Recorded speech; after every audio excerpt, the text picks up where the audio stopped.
welcome to Dolly Talk. This is Dolly. How is everybody doing? It's been a slow day. Or it'll probably be a slow day here because Young Thug's going on, but that's okay. Uh, oh, hey, how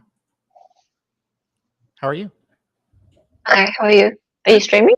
Yeah, I just started. Oh, hi. Hi. I was in the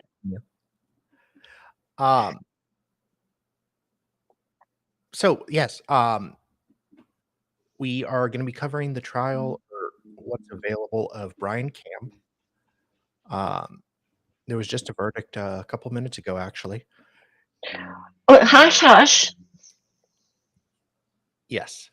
Have you already told everybody? I have not yet. Okay, no. I'm a little surprised at the verdict because. How about no? Okay. We'll start this and just go from there. Yeah. We'll start with the opening statements. And you can't keep that big mouth shut, Ilya. I know. It's always gotten you into trouble your whole life. Yes, I know. Yes. I will say this starts out what should be the most clear-cut case of self-defense out there. This guy really screwed up. This guy is not the defendant. He waited 8 minutes and then he shot someone else. No, he shot the person again. He claims he was getting back up after being shot. Well, we'll start. Fool. Him? You absolute fool. Everything's fine, and then he's like, "Oh, hang on." Even the prosecutor's like, "Yeah, this isn't about the first shot. He was totally justified there." And then his girlfriend's on the phone with 911, so they have the entire thing, the audio of it, the second shot. You dickhead. Yeah. Meanwhile, he's got guns all over the house. He's got 2 toddlers. Like, Americans. One of his guns he gets from his closet, and as he's trying to rack it, they fight over the gun. I think it's shotgun, and the gun breaks in 2 because it's old and not maintained. So then they're trying to club each other with the gun, different parts of the shotgun. This is just if it weren't for the fact that someone's dead, yeah, this would be hilarious. Oh, and the guy's naked. The defendant. He was sleeping.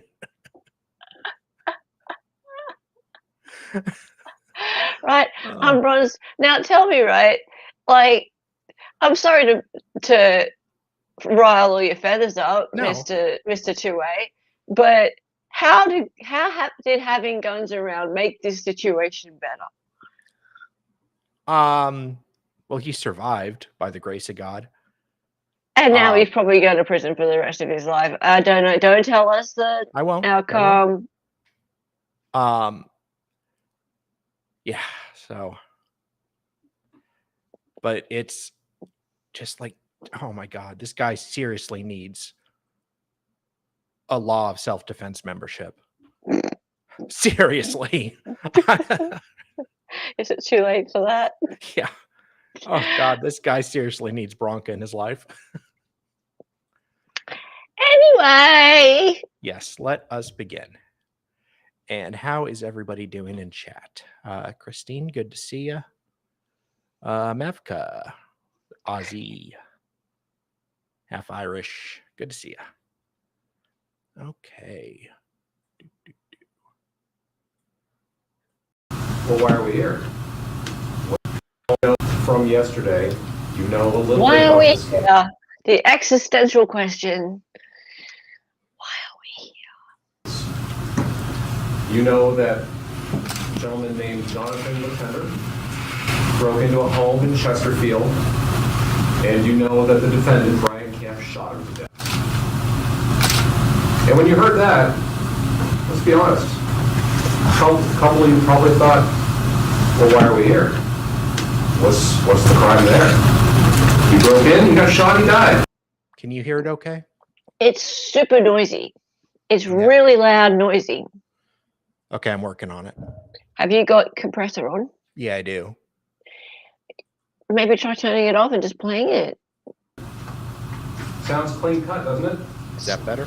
It's kind of fine. Well, there's a lot more. It is better? Yeah, that's fine, yeah. Okay. Guys, hear it all right. Play it again.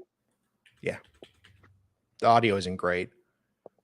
Yeah, it's not great, but it's worse when you turn it up with Okay. the Into a compressor. home in Chesterfield. That's and better. you know that the defendant, Brian Camp, shot him to death. And when you heard that, let's be honest. Yeah, Probably Mavka. thought, well, why are we here? What's the crime there? He broke in, he got shot, he died. Sounds clean cut, doesn't it? Well, there's a lot more to this story. And this is my opportunity to fill in some of those details and to tell you the complete story. And to tell you why we are here today and why Mr. Camp is charged with manslaughter. So as the judge said just a few moments ago, I'd ask you to keep an open mind. He got lucky there. Yeah, he got lucky with manslaughter. Yeah. It's okay. So sorry to jump forward, but was the second shot what actually killed the dude? That's what he claims. He was still alive when the second shot happened. Right. Yeah. There you go. Hello, David. Hey, David, how are you? Damn it, David is here. Oh shit. You want to link? No shit. Oh, it's in the shit software, but if you want to link, you can. If you want to try and survive this software hell that we're in, Yeah, this is a and really come good forth. case, David. And oh, that is true. And the 911 operator sent him back in to check on him.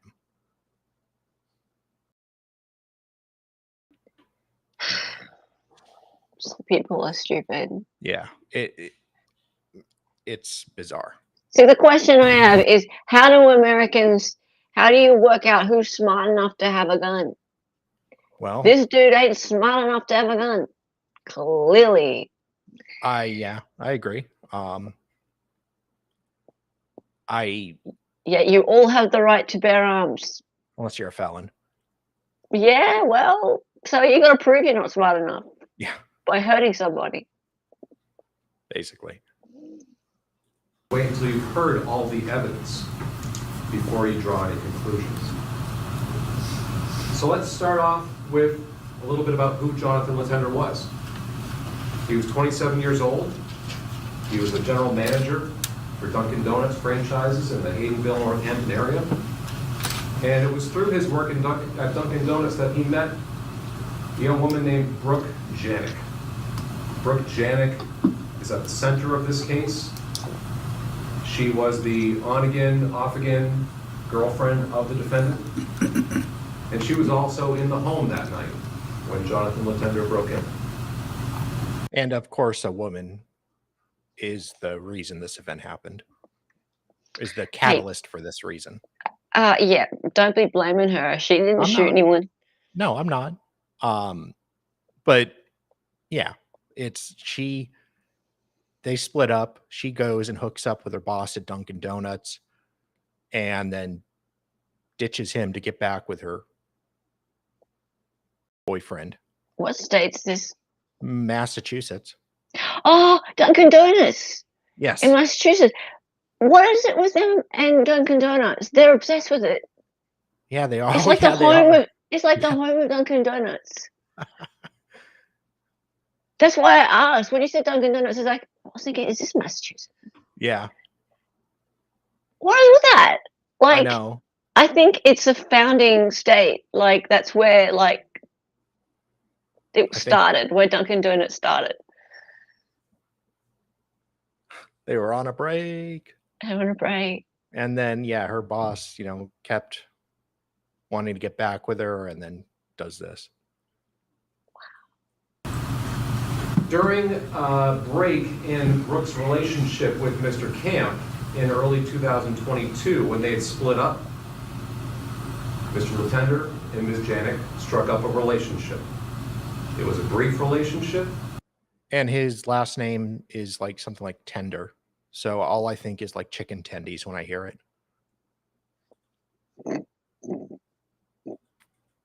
sexual in nature, and then it broke off. Brooke Janik went back to Mr. Camp, resumed their relationship. They were raising 2 young children together, and Jonathan Latender didn't take this well. He didn't think that Mr. Camp treated Ms. Janik properly, and he engaged in some unpleasant conduct toward Ms. Janik.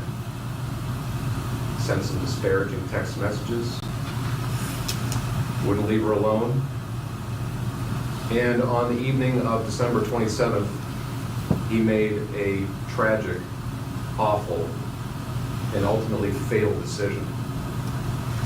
For reasons we may never fully know, he drove up to Brooke Janik's house in Chesterfield. He texted her either when he got there or on his way there saying, "Can you talk? I can't sleep." He parked his vehicle on the roadway. So while he's on his way over to break into their home and try to kill one of them, "Hi, I can't sleep. Can you talk?" You see my mom?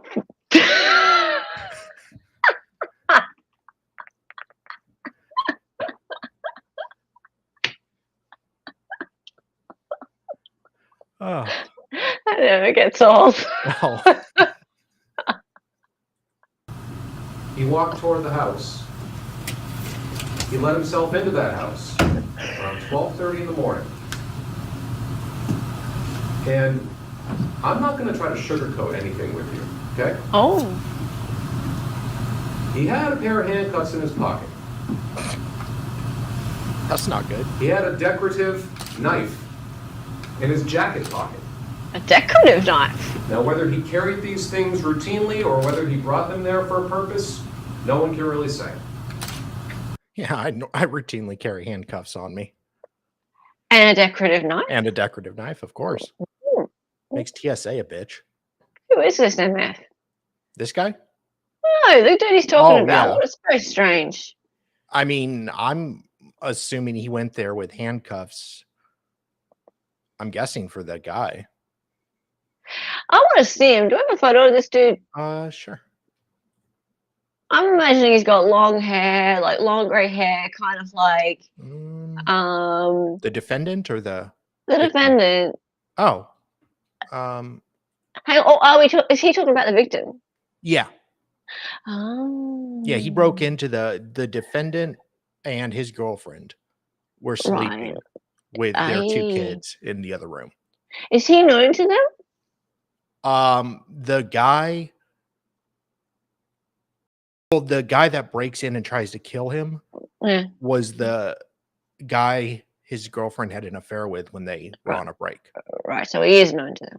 Well, he says he didn't know about it. No. I mean, does he know them? Like, he's not just some random intruder. No. Yeah. No, this is over. And his girlfriend had an affair, and she broke it up with him, and he got butthurt. Okay, so can we see the decedent? I'll have to find a picture.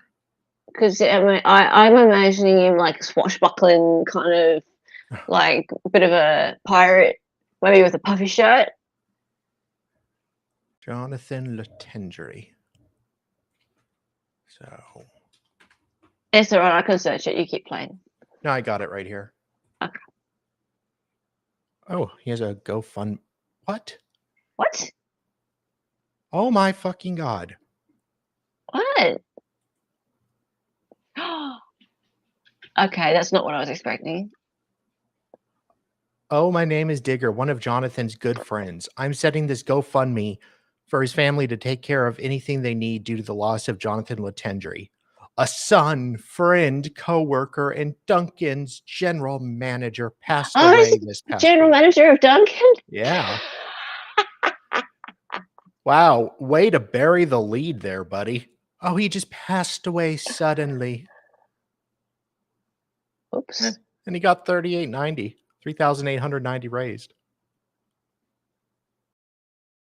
Is this for his family? Yeah. To cover funeral costs or something? Yeah.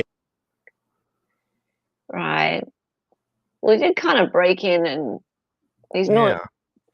not blameless. No. No. But Oh my God. Yes. what? It's not another win for the toe. It does look like the toe. It does look a bit like the toe, doesn't he? Yes. Yeah, he's a nerd. He's a Oh, nerd. ah, So he's the one carrying around handcuffs and a yeah. decorative knife. Yeah. So get that through your brain. Yeah. So watch out, Ricada. He's no threat to anyone right now. Well, true. But wow, that was not what I was expecting at all. Well, that is kind of what a general manager at Dunkin's looks like. So It is. That's true too. Do these people all have Boston accents?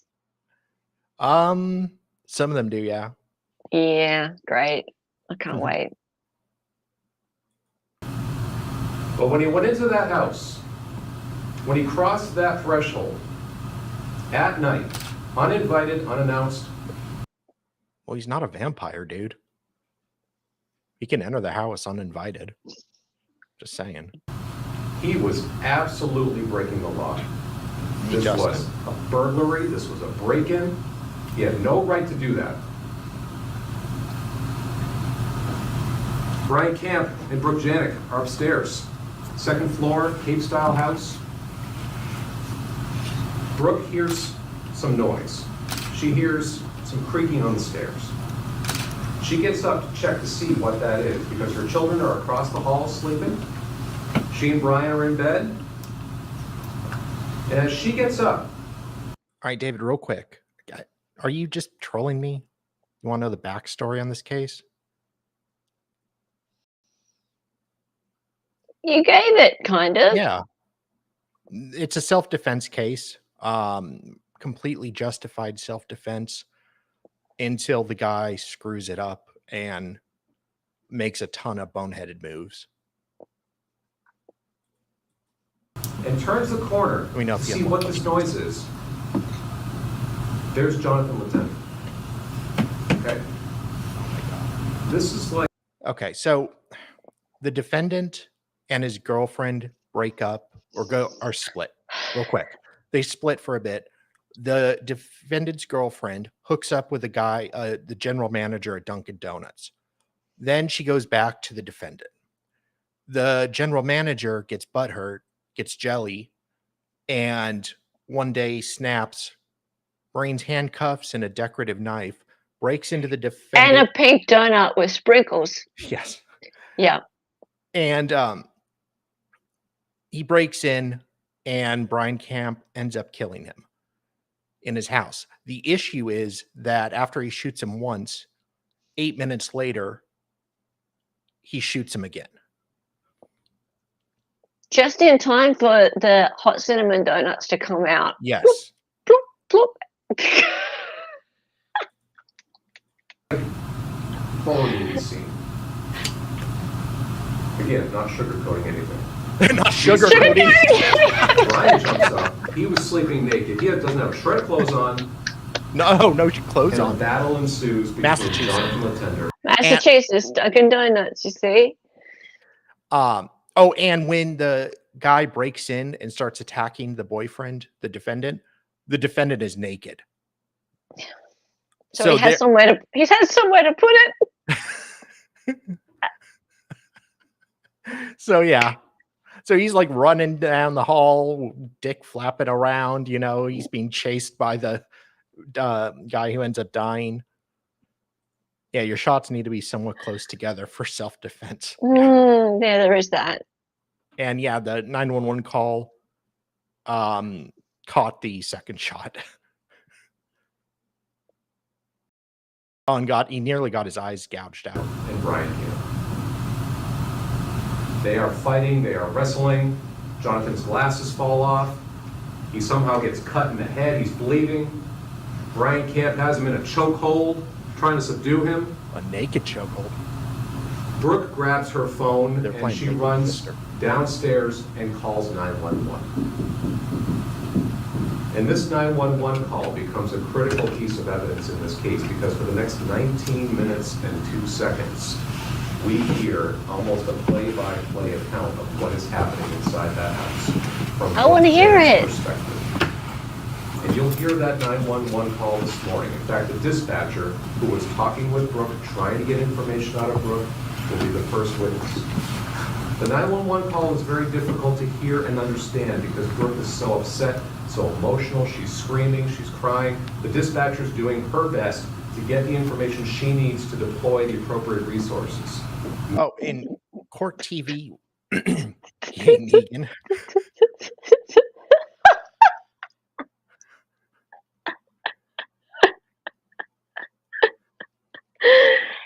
David, you wonder why you get blocked from so many channels. I I mean, know. really. Like, seriously, you're such... You make out like you do nothing. You're such an angel. But really. Court TV was also, and they released the opening statement and the defendant's testimony, and they did the closing statement today. They released. I don't know what else they're going to release,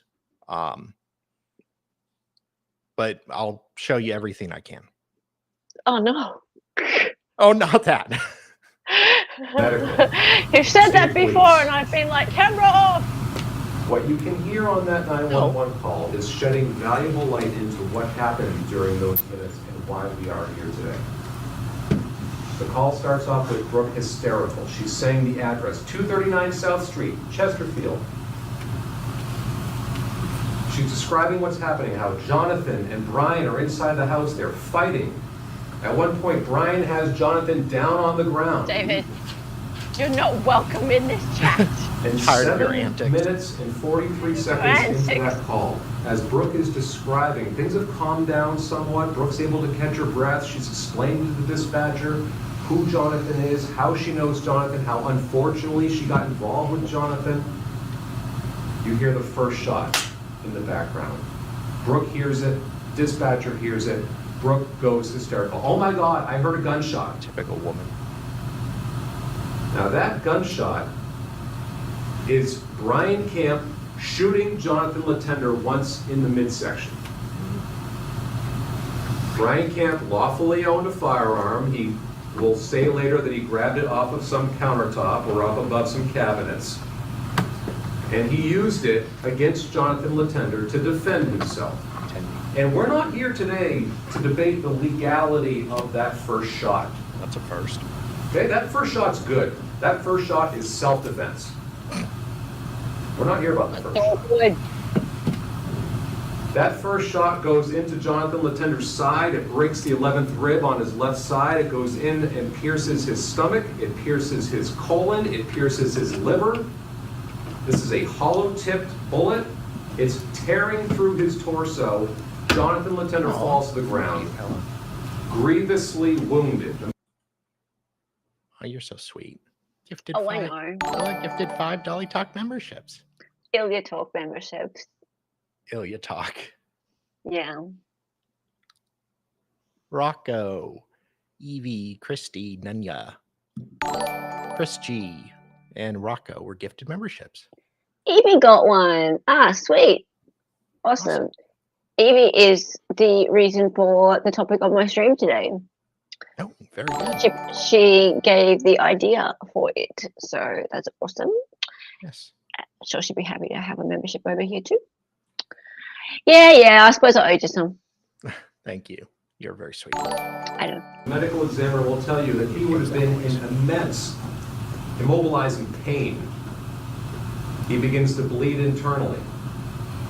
By the time his autopsy is conducted, the medical examiner discovers and measures 750 milliliters of blood just inside his torso from the damage from that first shot. Jonathan is down. The threat has been neutralized. That shot was good.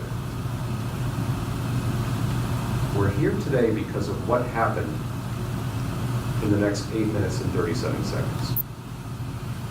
Once Jonathan Latender is on the kitchen floor, grievously wounded and bleeding and moaning, The work in progress. Brian Camp catches his breath. Yeah, He goes and moaning. gets some clothes on, first of all. Aw. He brings some things outside to Brooke Janik, where Brooke is. He goes back inside the house. Meanwhile, the kids are still upstairs, by the way. Great. Hang on. So the decedent is moaning at this point. So he ain't dead, No. right? But he's out of action. Yeah. He's out of action, as in, I think what we'll probably hear. But is he out of action in terms of, is he no longer a threat to anyone's lives at that point? So, In my opinion, he's not a threat. have you watched the whole thing? All that's been released, yeah. Right. Okay. Um, Because that'll be the thing. Like, is he sitting there moaning, but also like he's in the kitchen, right? Like, can he get to knives and stuff like that? he is on the ground, and when the second shot happens, the defendant claims he's getting back up, Okay. pushing himself back up. Okay. All right. Kind of like pushing a hand out of a suitcase. Yeah. I will end you. Yes. I will end you. So, I mean, that second shot is an issue to me.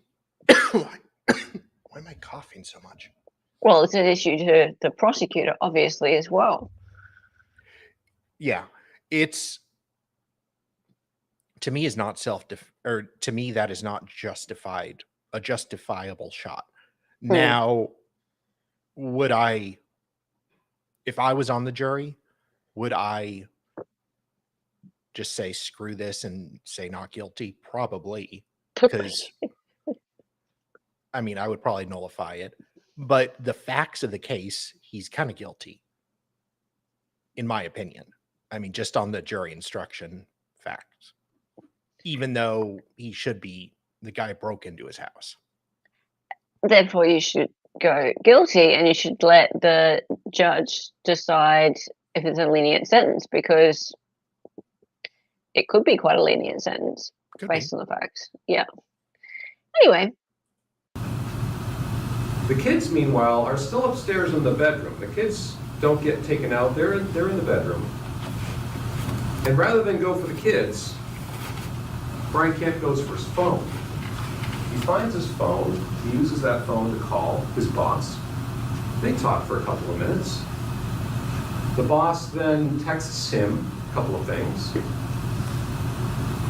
And then, with the kids still upstairs and Brooke still outside and Jonathan Littender still bleeding on the kitchen floor, Brian Kemp walks over toward Jonathan with his cell phone, and he takes the last known picture of Jonathan Littender alive on this earth. He photographs Jonathan Littender literally dying in front of him. Apparently, he called his boss, and I guess he's really close with his boss, kind of like a father figure.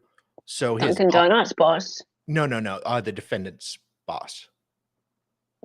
Right. I'm not sure who he is, but he was only 22 at the time.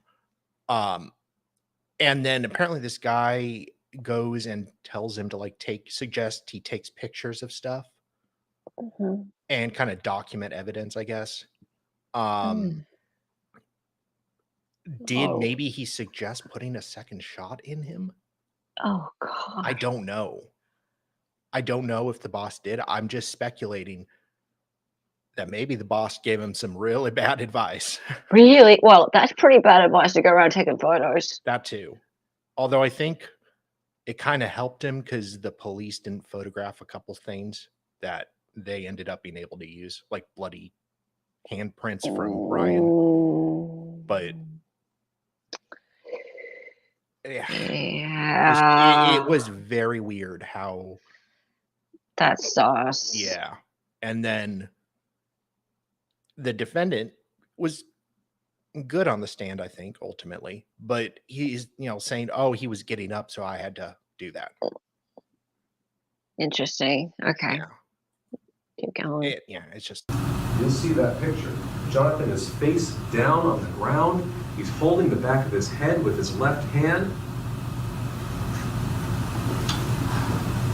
And about a minute and a half later, Brian Camp uses that same weapon with the same hollow tip bullets. He walks over to where Jonathan is lying. He shoots him in the head, killing him instantly. 8 minutes and 37 seconds after he had lawfully shot him in the torso and put him down on the ground, Brian Camp executes him. And that's why we're here. That second shot, which at the end of the case, I will argue to you was unnecessary, way over the top, more force than was reasonably needed to defend himself at that moment. Brian Camp walks out of the house when the police get there. He's cooperative. You'll see some body cam footage of Brooke and Brian both walking toward the first trooper who gets there, hands up. He instructs them to get down on their knees. He does. He informs the trooper, the firearm's in my pocket. The trooper takes it from his pocket, secures it. Brian Camp is in rough shape. He's just been in a battle. Didn't go to bed expecting a battle from an intruder. He's covered almost head to toe in blood, Jonathan's blood. He's banged up. He'll later be treated for a fracture in his hand. And then he goes and speaks with the state police at the barracks in Northampton to get his side of the story. And he'll essentially, you'll hear in this interview, tell you pretty much what I just laid out up to a certain point. He's in bed, sleeping, intruder jumps up. Brian Camp doesn't know who the heck this guy is. Doesn't recognize him, doesn't know his name, doesn't know all the negative stuff, doesn't know that there's any handcuffs in the pocket. Those handcuffs never came out. They never played a role in this altercation. Doesn't know that there was a knife in Jonathan's jacket, because that knife never came out. It was never part of this altercation. In fact, Jonathan's jacket ends up on a couch in the living room. He says, we were battling, we were hitting each other with things. There were a couple of different firearms in the house. At one point there was this muzzle loader, which you'll hear some more testimony about. They're struggling over what's called a muzzle loader. It's essentially, from what I understand, kind of like a modern day musket. And at one point, Brian actually snaps it open, dumps out the primer so that it can't be fired, slides it out of the house, and Brooke puts stuff near the side of the house. Then there's this old shotgun lying around that they're struggling over. It breaks apart, essentially. And that's when Brian grabs this Sig Sauer pistol, and he admits, yeah, I shot him somewhere around here. Troopers say, well, was it one shot or two shots? Brian says, well, I think it was one. It could have been two. I'm not really sure, but I shot him somewhere in here. And they ask him very clearly, like, where was the second shot? Was there a second shot? I don't really know, can't really. He doesn't own the second shot. He doesn't say, I talked to my boss, I took pictures, shot him in the head. His memory about that, vague at best. One thing he does say, though, and I think this is telling, he says almost casually, talking about Jonathan breaking in, well, if I ever did something like that, I'd want someone to put me down, too. Put me down.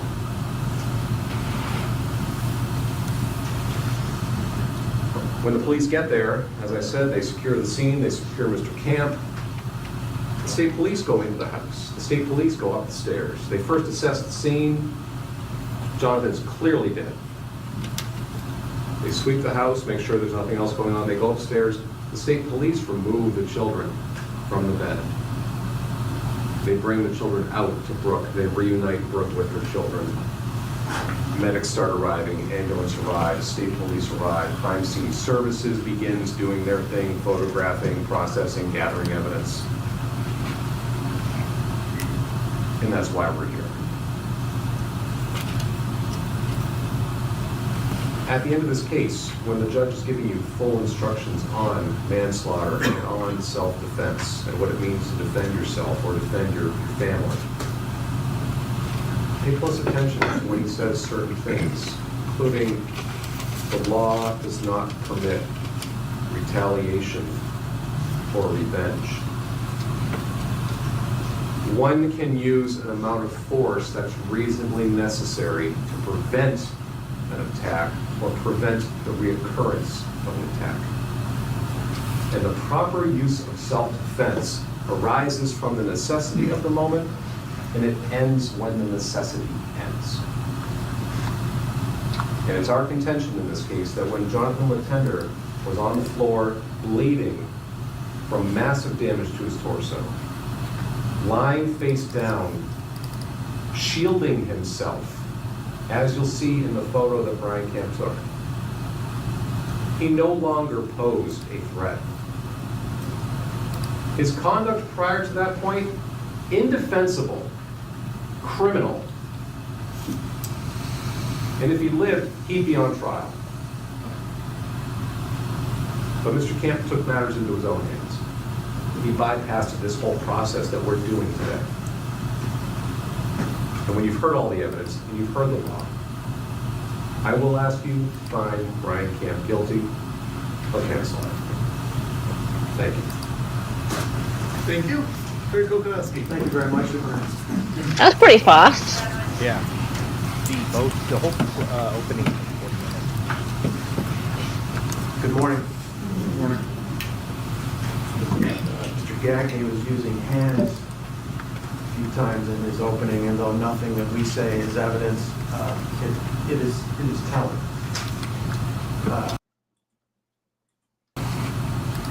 Starting with Mr. Camp taking things into his own hands.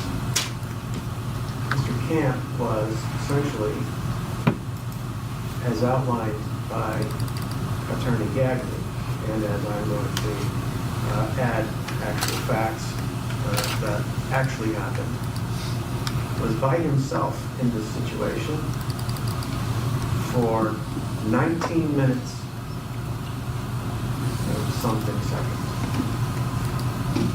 in Chesterfield by himself. The 911 call, we expect the evidence to show, was placed around 12:37 and some change. I believe that's what the evidence is going to show. Nobody shows up for 20 minutes. And Mr. Latender is in that house. And Mr. Camp, the evidence is going to show, was in this situation with two girls, 2 years old, 4 years old, in one bedroom upstairs, and Brooke, who essentially winds up outside on the 911 call. And this guy in his house for that long. And I ask you, just for the record, Attorney Gagney placed his hand over his head like this, assuming that Mr. Latender was shielding his head. You're going to see that Mr. Latender had some injuries to his head prior to any shot. But this is the position of his hand and his body lying on his stomach at that point. That is not the position that he was found in when police finally arrived. And that's very important with regard to what was going on in the kitchen after that certain period of time. You're going to hear from the medical examiner who's going to talk about 750 milliliters of 750 milliliters of blood on the left-hand side. And I believe, far from being a doctor, we're going to hear the term hemorrhagic shock, and that Mr. Latender, at that point, the 750 milliliters, was at, I think, between level 1 and level 2, hemorrhagic shock. And the doctor says, that means he was in a lot of pain, sure, but he wasn't dead, and he was able to move, and he was able certainly to talk. You're going to hear about the injury to the liver. You'll hear that Commonwealth's doctor opined that damage to the liver did not strike any major arteries or veins. And you're going to hear from that doctor, I assume directly, and if not, concerning testimony that he has given prior about Mr. Latender's ability to move and talk, say things and do things, which is why it's important, ladies and gentlemen, when you see the difference between where Mr. Latender's hand is on his head from the photograph that Brian Camp took. I also want you to pay attention, please. Remembering how Mr. Gagne says this photograph was taken. And by the way, there was a photograph taken of Mr. Latender at one point. At the same time, there were photographs. Sorry, I was just looking at the GoFundMe page, and I was just looking at the two comments. One of them was from the NHS Social Studies Department. We were deeply saddened to hear of Jonathan's passing and send our heartfelt condolences. We remember him fondly as an exceptionally kind and hardworking student who loved history. In sympathy, all of us in the Northampton High School Social Studies Department. So I just like this exceptionally kind part. He's exceptionally kind, not just a little bit kind. Yeah, he's a sweetheart. Exceptionally. What a nice person. And I'm sure they did not know his manner of death yet. Oh, yeah, no. Of his room by Mr. Camp, of the girl's door by Mr. Camp. Because, of course, the evidence is going to show the police are about to arrive, right?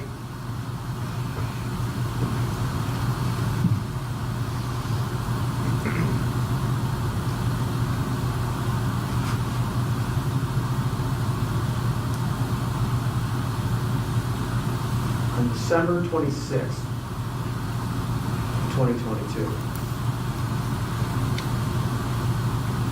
Mr. Camp and Ms. Brooke were not on again, off again. Mr. Camp and Ms. Janet have 2 kids together. And yet, because apparently their relationship is supposed to be perfect,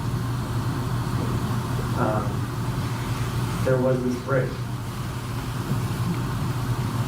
From February of 2022 to, not quite sure what the evidence will show, but something in the ballpark of May, June,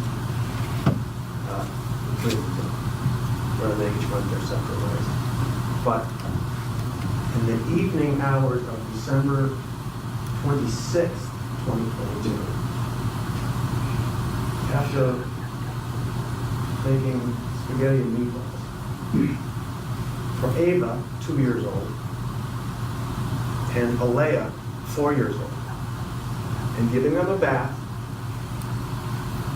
and putting them to bed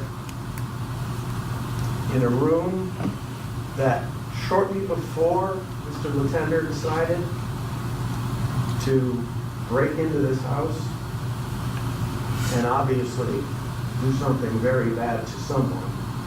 Shortly before this day, they had switched bedrooms. So, as you go up the stairs, the evidence is going to show, through photographic evidence and I think testimony, of this house, Brian and Brooke were in the left bedroom, and the 2 little girls were in the right bedroom, and straight ahead was the bathroom. A couple of weeks beforehand, it was switched. The little girls were in the room on the left, and Brian and Brooke were staying in the room on the right. But on this night, they put the girls to bed in that room on the right-hand side, did whatever they did, and went to bed in the left-hand room the day after Christmas. Not exactly sure what time that was, but at some point, Brian who was sleeping for a period of time, naked, is kind of woken up by Brooke. Brooke hears something, and something to the effect of Brian's like, yeah, the cats are outside, and tries to go back to sleep. They're both in their bed. It is 12:30 something, pitch dark, and Brian is then woken up for real when he hears a scream from Brooke. And when he gets up, sees essentially a form, sees Brooke kind of jump back from the doorway, and sees the form of a guy who winds up being Mr. Pretender in the bedroom at 12:30, probably 5 or so. And there he is naked, girlfriend screaming, 2 little girls across the hall, and Jonathan Latender, who you'll hear, I think, from the medical examiner, who is 6 feet tall, 190 pounds, jumps on top of Brian Camp on his bed, grabs him by the throat, and starts smashing his head into the wall next to the bed. You're going to see a photograph, ladies and gentlemen, of that wall with about a head-sized hole in the plaster. Brooke is in the room at that point, we expect the evidence to show, standing there. This is happening to Mr. Camp. He's in his bed. He's being choked and his head slammed. Just checking if you're... We expect the evidence to show that Brian yells, "Do something!" And Brooke picks up something with glass and smashes him over the head, smashes Latender over the head. We expect the evidence to show that bleeding starts at that point on Mr. Latender. Does that stop him? I'll be right back. The evidence is going to say, is going to show you, no, that doesn't stop Mr. Latender. The evidence is going to show that he was there for a purpose, and smashing over the head was not going to stop him. And so what that did do, we expect the evidence to show, is it gave Brian a split second in that situation where Latender sort of loosens the grip and makes it possible for Brian to get out. Brian actually, at this point, is able to position himself behind, as you heard Attorney Gagney talking about a chokehold, is actually able to at this point, and we believe at this point, Brooke is out of the room and heads downstairs and is now talking downstairs. No police show up here yet.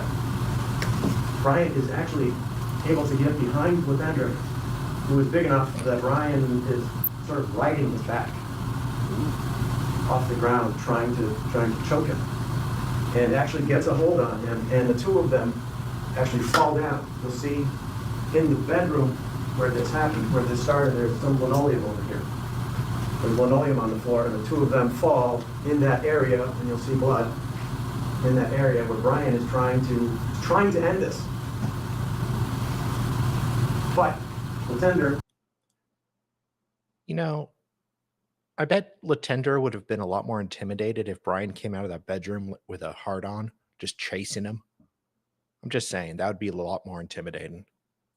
being who he was and what he was doing, was punching backwards and was actually looking for Brian's eyes, and actually stuck a finger into Brian's eyeball so deep that that caused Brian to let go. And Brian runs downstairs. And you'll hear, ladies and gentlemen, he runs downstairs, and I'm not sure if that was a critique from the Commonwealth about the two girls being up in the room. But there's a reason why Brian runs downstairs, and you'll hear why. He runs downstairs naked, with Latender's blood on him, and runs downstairs. Tendy. And you heard Attorney Gaffney talk about a muzzleloader. At which point he runs downstairs, sees the muzzleloader, and you're going to hear, ladies and gentlemen, that as Brian is backing towards, away from the door. Now, when you come down the stairs, the door to the house is right over there. And for the record, I'm pointing to my left and your right.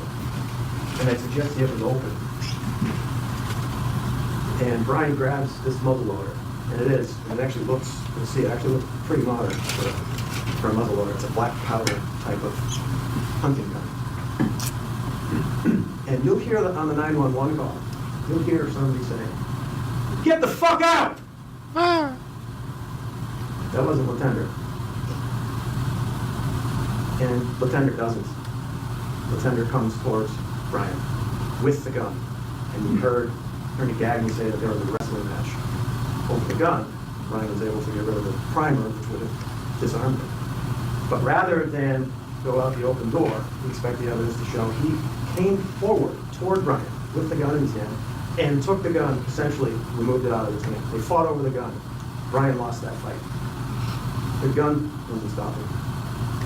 That gun actually gets pushed over to the side, and you'll see, I expect the evidence to show the Commonwealth will introduce some photographs of that gun sort of upside down, leaning on the wall, on the porch outside.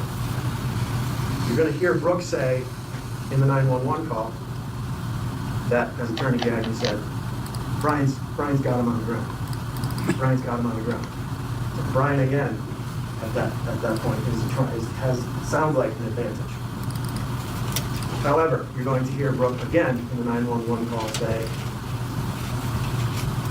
"I'm going outside."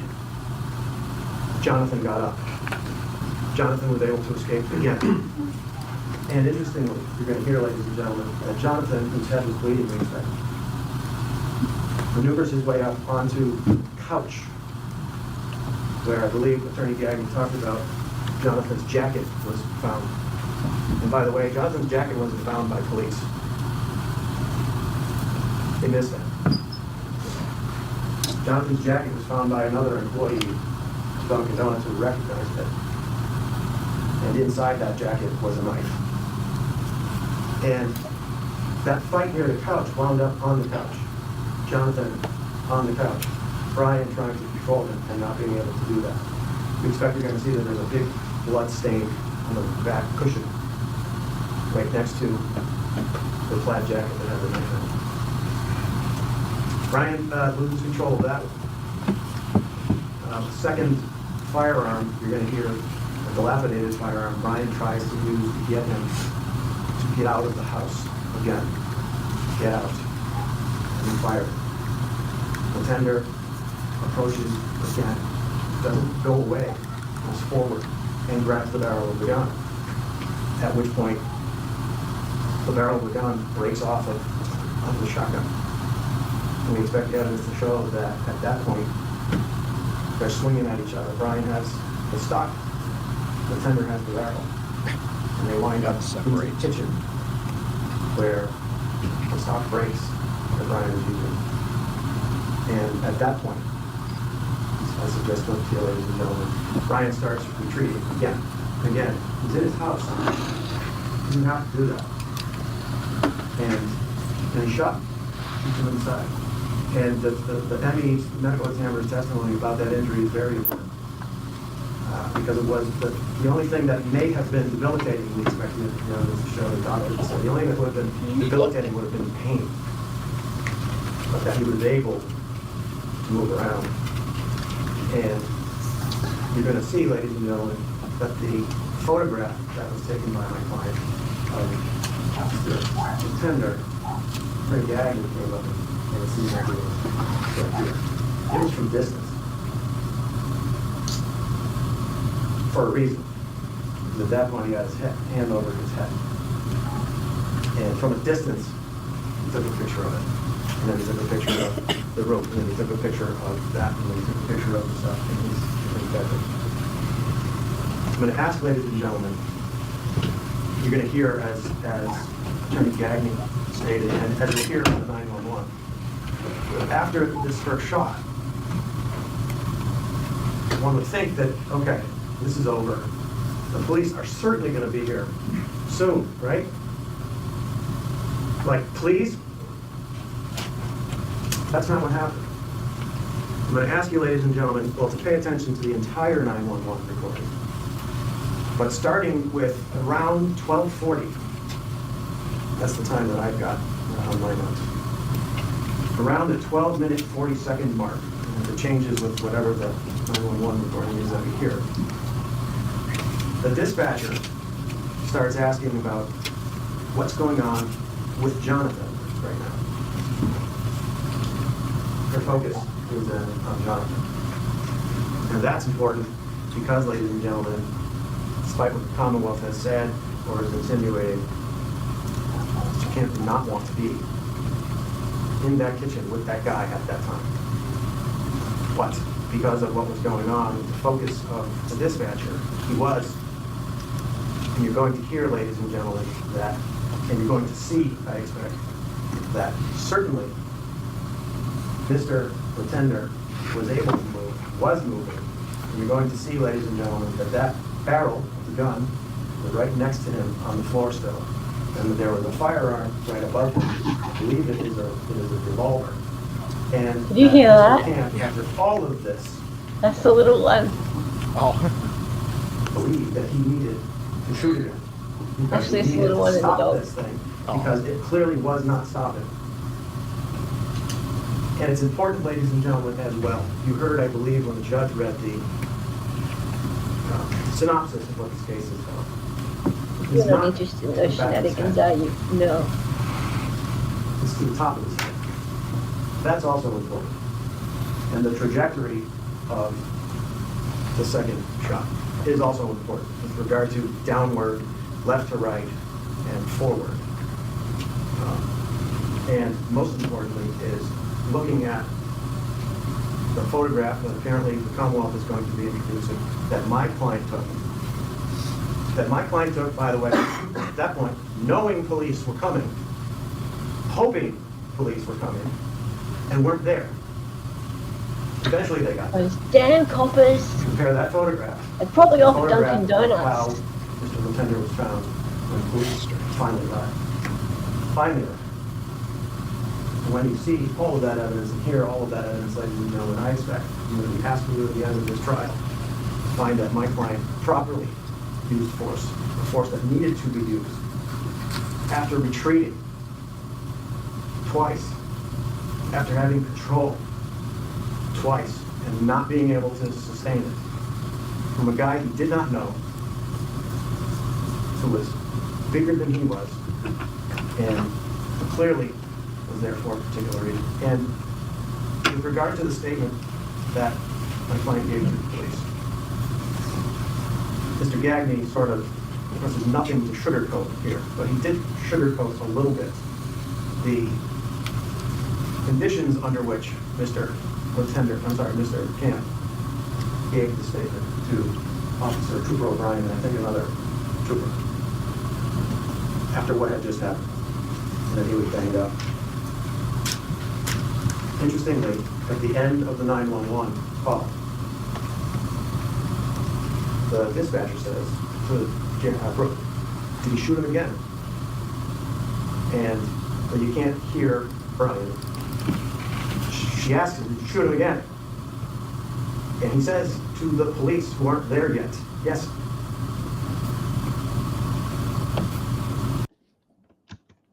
okay. So that was opening. We got a 20-minute video of the police interview. Oh, calm down. You didn't like that, did you? No. Oh, He's getting so cantankerous in his old age. Hear that? Calm down. Okay, fine. Fine. Do as you please. Okay. It hurts more than it was, but I'll be all right.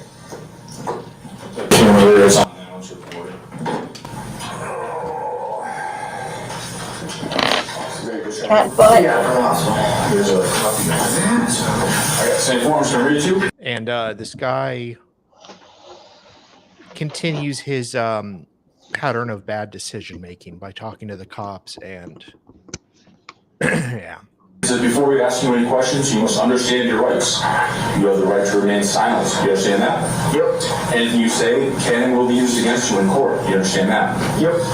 You have the right to talk to a lawyer for advice before we ask you any questions, and to have him or her with you during questioning. You understand that? Yep. If you're not afford a lawyer, one will be appointed for you. You understand that? Yep. You decide to answer questions now, you still have the right to stop questioning at any time. Do you understand that? Yep. All right. Do you understand overall what I just read to you? Yes. All right. And having these rights in mind, you wish to talk to me now. Yeah. Oh, choose that one because you read that one. If you want to check yes or no, if you say yes, yes, and then you can sign it. I will sign it. That's the hardest thing is trying Oh, to sure. What's the date? Currently, it is the 27th of December. You arrived, Brian? Yep. Yeah. Oh.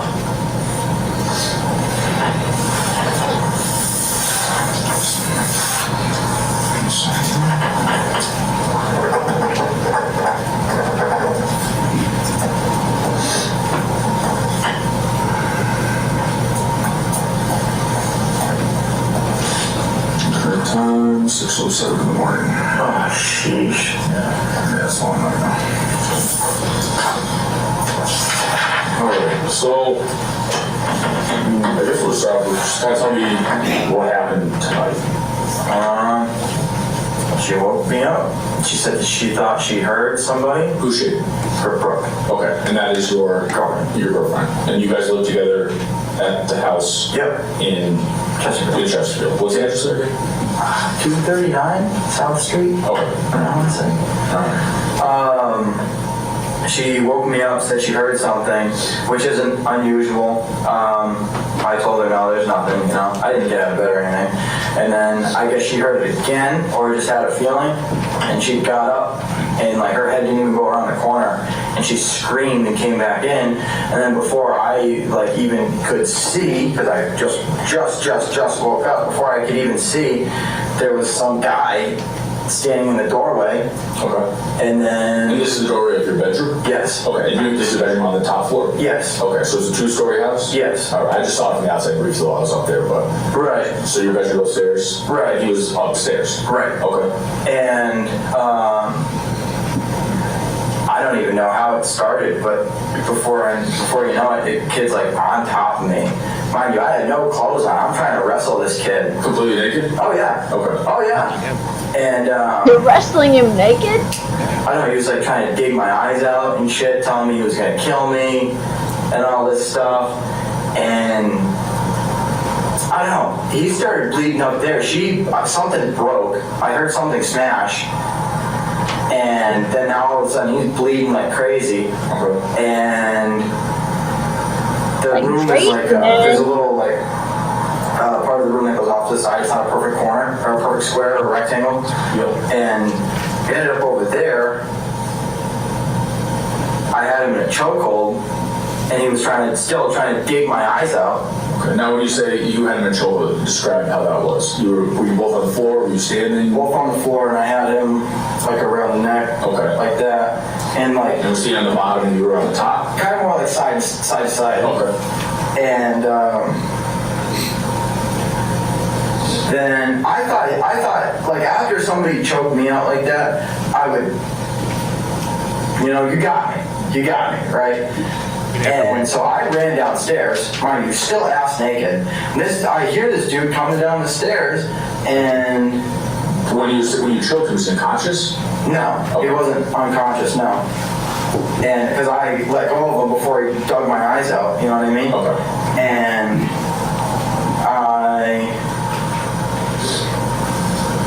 I went downstairs, and I don't know, it's hard to put like things in a chronological order, like 1, 2, 3.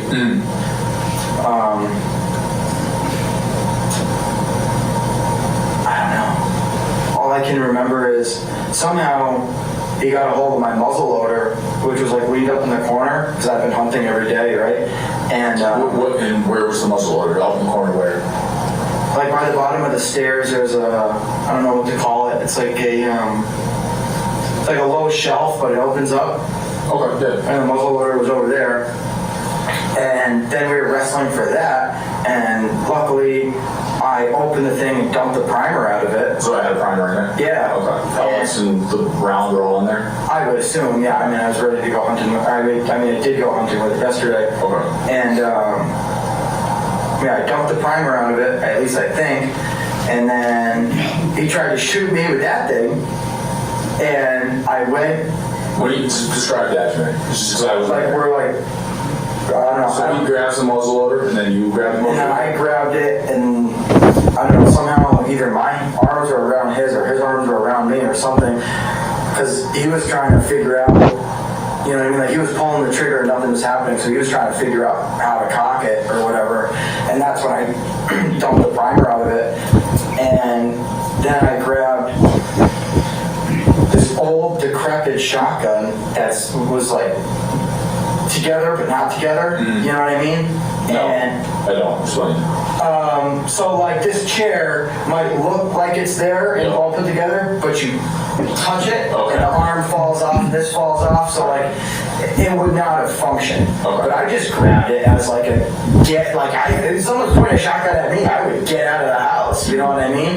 And then he tried to grab that from me, so I ripped it back and the barrel came off of it.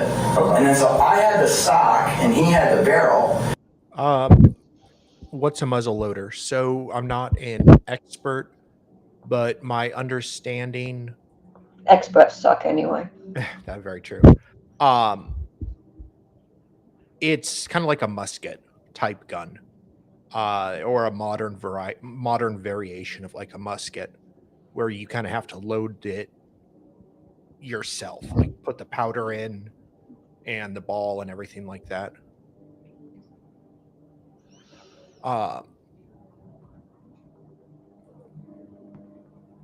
Yes, Waterfall. We're not gonna say what the verdict is just yet. So, Hey, Waterfall. but yeah, it did come back. So we just don't want to spoil it. Yes, kind of like from the Patriot. Yeah, it's a old school gun, or there might be modern variations of it. And I think that's what hit me in the head. I'm just trying to get past the fact that he was wrestling a naked dude. So if you got hit in the head at some point, you think it was that barrel? Yeah, and then he cornered me in the kitchen, and I don't know fucking how, but I remembered that my handgun was way on top of the counter. Okay. And I grabbed it, and I was way on top of the counter, like on the shelf? The top cabinet. Okay. You know, way on top. Like, you gotta climb on the counter. I'm confused. So why was the assailant naked? No, the assailant had clothes. The defendant was naked. Oh, the defendant was naked. Yeah, he sleeps. Right, because he was asleep. Yeah. He sleeps naked, right? Yeah, in the buff. Sleeps in the buff, yeah. Counter to get up to the cabinet. Those are not connected, so. Right. Yeah, and I shot him because the entire time he been telling me he's gonna kill me, and that's about it. Okay. When you shot him, you guys were in the kitchen. Yeah. Was he? Explain that just in a little more detail. So were you guys still in contact with each other?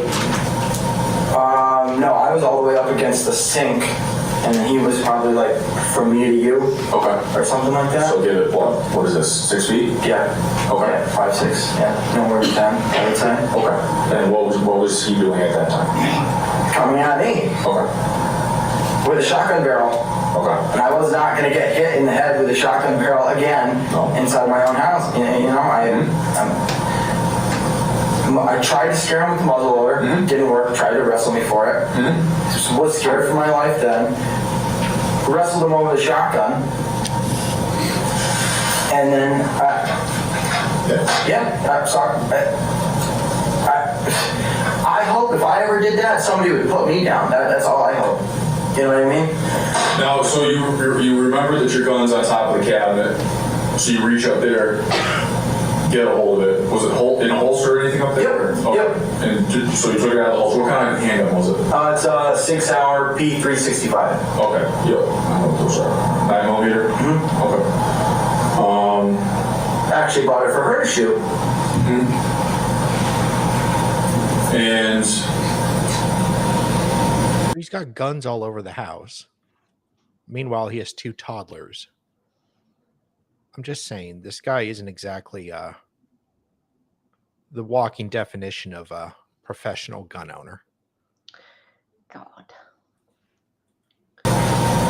He's now, between 5 to 10 feet away from you, coming at you with a shotgun barrel. How many times do you shoot?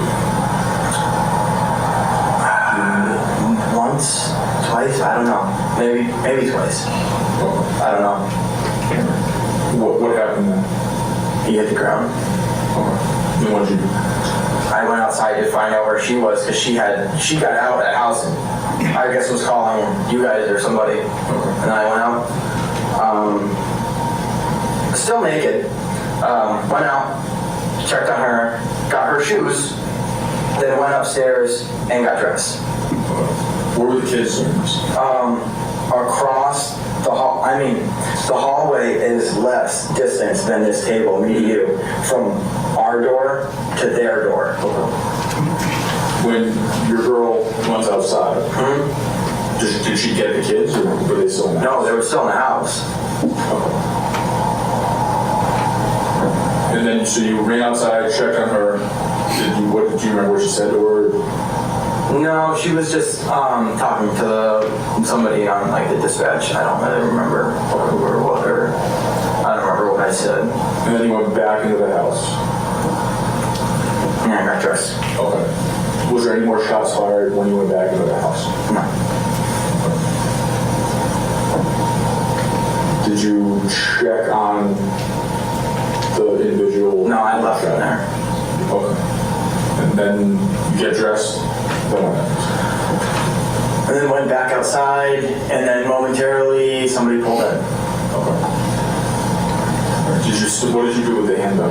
I had it in my pocket, and then I was gonna put it down. We were asking dispatch. I was like, "Do you want me to put it on the ground and leave it somewhere?" And then right as we were in and on, that's when somebody pulled in, and I just put my hands up. So a trooper arrived? Yep. Okay. Yep. Two Okay. cars. I think three people, 2 cars. Oh, maybe 3 cars. I don't know. yeah, It was definitely there's 3. some new guys that was doing training and stuff. So. Okay. So you said you think it was 1 shot, maybe 2 shots? Yeah. Like I said.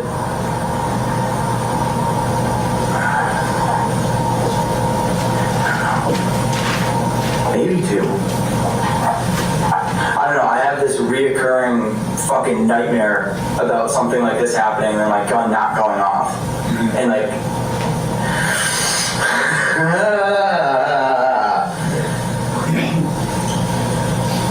And so he's 10 feet away, 5 to 10 feet, I think you said, closing distance. When you actually let the round go, do you know what this is between 2 Like I said, I could guess, but like 5 to 10 feet, I would really just be taking a shot in the dark in between 5 to 10 feet. You don't know. Yeah, no, I don't know. Okay. Did you remember like aiming the gun or? No, just pop. Okay. You know, no, I didn't have time to aim it, you know what I mean? He tried to wrestle me for that thing. For what? For the handgun. Okay. You made contact at some point? So after you get the gun, you guys came into contact with each other? He tried to grab it and I like ripped my hand away, and that's when I walked back towards the sink. And then once I like felt my back bump up against the sink, you know? Yeah, exactly. What am I gonna do? Jump out of the window while my kids are in there? It would Okay. be. Did you know this individual? Did you recognize him? I didn't. The 8-minute thing. That's all. Yeah. The first shot was fine. But Dum here goes then 8 minutes later and puts a second shot into his head. 8 minutes. He claims A he was long getting time. back up, but he was in bad state.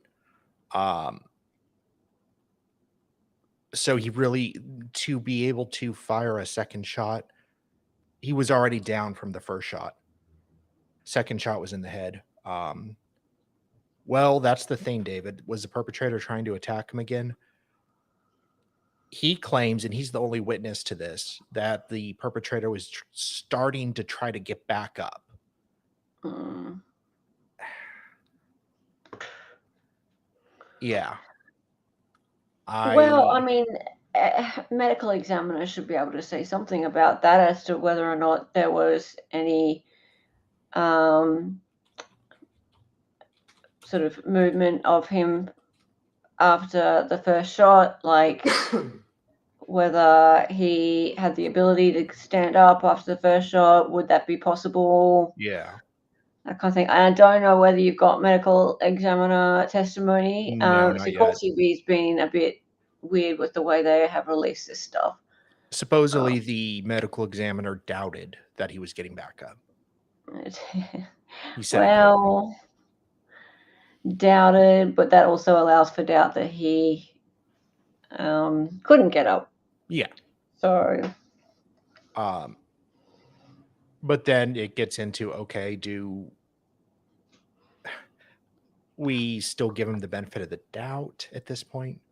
I mean, this guy takes the perfect, most clear-cut case of self-defense there is and just screws it up. And it's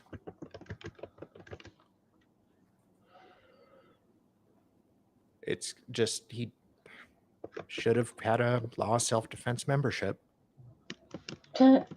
Both shots happened inside the house. I did not know him one bit, no. Okay. You say that like there's a qualifying thing there. Did she know him? I guess she knew his name. How did you learn that? Because somebody asked, what's the person's name?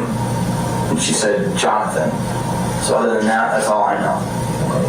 But do you know Jonathan? Did she tell you anything about him? I have a cousin, Jonathan, who lives in Texas. Okay. So you don't know this particular Jonathan? As far as you know? Nope, I do not. Did you ever just talk about a Jonathan in the past? Not that I know of, no. Nope. I don't know. Her ex-boyfriend years and years ago, his name was Jacob. The older one's dad's name is Jason. I don't know. I just don't know, man. Tell the shotgun you don't know if it was functional at all?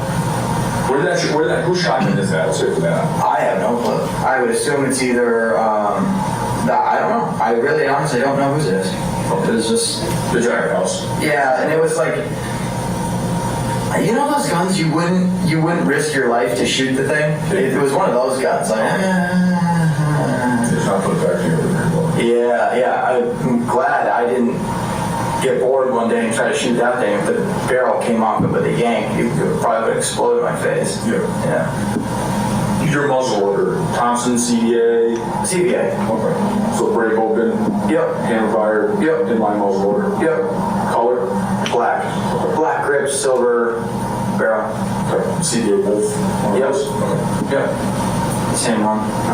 And then that was loaded as far as you, just from hunting, think you had a primer in it. Mm-hmm. You shuttle it, broke it open, you're assuming the primer fell out maybe?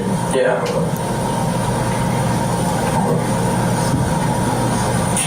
The SIG registered to you? And do you guys want to see what the victim looks like? Sure. I showed it earlier. Oh, all right. There we go. It's Aaron from the Steel Toe Morning Show. It was not another win for the toe, though. Not this time. He finally no longer got away with it. David, he did have a decorative knife and a pair of handcuffs, but we do not know what his ultimate plan was going into the house. But seeing how he charged him, the defendant. But yeah. I'm gonna say Harry Potter with autism. Oh, God. I'm gonna jump off and get my stream ready. Okay. I'll see you on there later. Everybody, we're doing a read technique interrogation. I'll just prepare you for it. It's gonna be hardcore. Uncomfortable. But fun to watch. Yes. So come along. We'll be ending in like 5 minutes, and I'll send Cool. everyone over. All right, see you. Bye. Bye.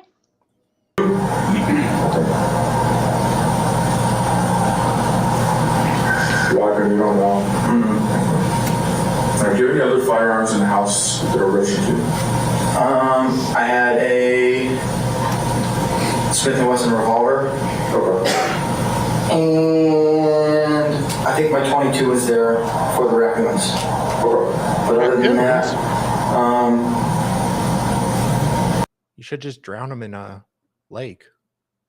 Is that a 22 rifle or a little revolver? yeah, a little rifle. Looks just like the muzzle loader with a little scope on it and everything. There might have been a shotgun locked in a case from shotgun season, but I honestly wouldn't even know what the hell that is. Like I said, I think it's in the case. Just because I'm trying to paint a picture for myself here. You said, I think, correct me if I'm putting words in your mouth, that she tried to wake you up, saying she heard something, your girlfriend? Oh, she definitely did wake me up. Are you guys married? No. Okay, so girlfriend? Yeah. She woke you up, said she heard something, you didn't quite believe it. Yeah. And then like 5 seconds later, she got up and peeked around the corner, because our bed's here, the wall for the stairway is here, and so she got up, peeked the 180 around the corner, and then screamed and hopped back in. Okay. When you first encountered the male, did he have anything that you saw? Like bat, like anything?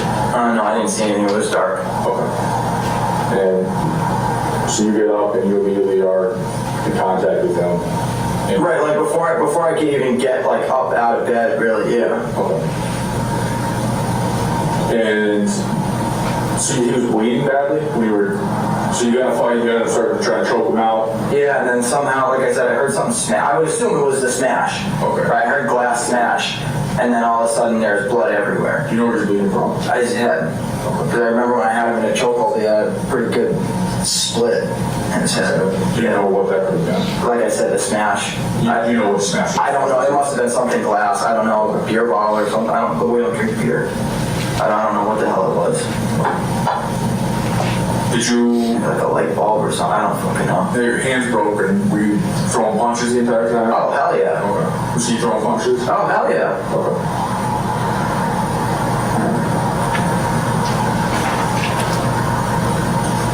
And you think you got off a shot, maybe two, and you're sure that when you went back into the house, no more gunfire. You didn't shoot again? No. There was no more physical altercation. You didn't get back up and another physical altercation took place, something like that? No. Okay.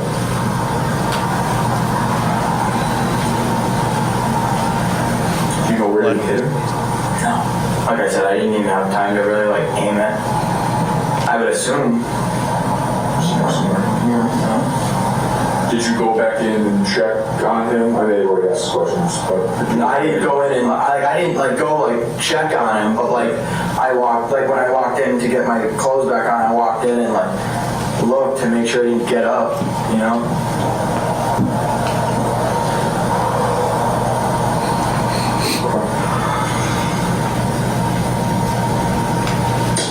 anything else at the moment? Could you just describe to me the upstairs room? So you guys have your bedroom that you sleep in.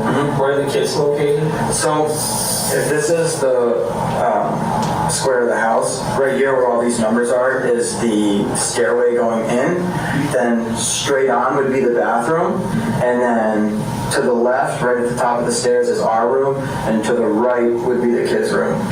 And then both rooms are, like I said, they're not perfectly squared off, so when you walk in, the front side of the house that's closer to the road has obviously some of the space is used for the bathroom, so it's kind of like a little Little kick out type thing. Yeah, that's where the closet's built out of because they already took some space. Okay, so that's all they showed, I guess.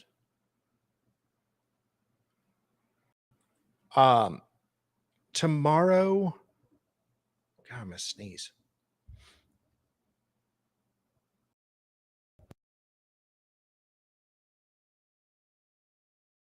Excuse me. Sorry. So yeah, I'll do more of this tomorrow at, I guess, 2 or 4 Eastern again. Same time. I might change it, but I doubt it. And thank you, Laura. And I think we'll get into his direct examination. Yeah.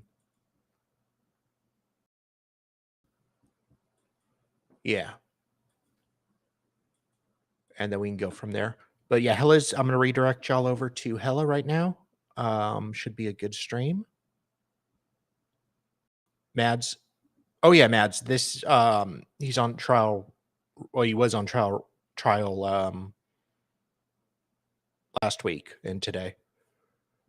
Charged with manslaughter.